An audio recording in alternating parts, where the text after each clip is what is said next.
So I'd give you an update on the well here.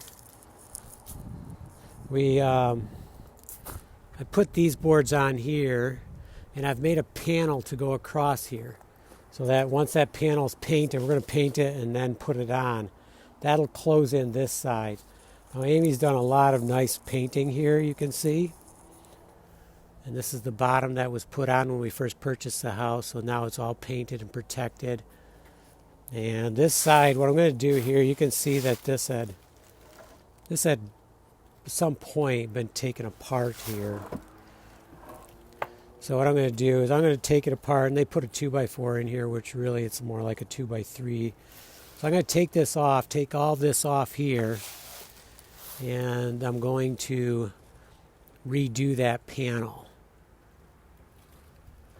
So I'm going to get the other one in first so we have stability, and then get at that.